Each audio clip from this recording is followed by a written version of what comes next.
Hello gardeners. ఇప్పుడు మా గార్డెన్లో వెల్లుల్లిపాయలు హార్వెస్ట్ చేస్తున్నాం. వెల్లుల్లిపాయలు మనం పండించుకొని తింటే వాటి ఘాటే వేరుగా ఉంటుంది. ఎప్పుడైనా ట్రై చేశారా? బయట కొన్నది కొంచెం తక్కువగా ఉంటుంది. మనం హార్వెస్ట్ చేసినది అంటే మనం పండించుకొని హార్వెస్ట్ చేసినది చాలా బాగుంటుంది. ఇప్పుడు మనం హార్వెస్ట్ చేసేద్దాం రండి.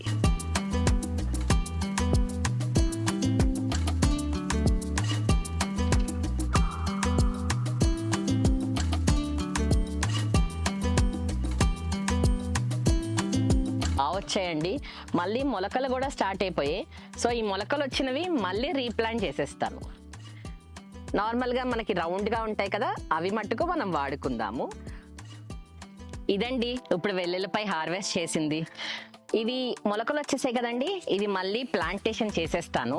చూడండి చిన్న చిన్నవి ఇలా సింగిల్గా వచ్చాయి కదా, ఇవి మళ్ళీ ప్లాంటేషన్ చేసేద్దాం. ఎలా ఉంది మా వీడియో? నచ్చిందా?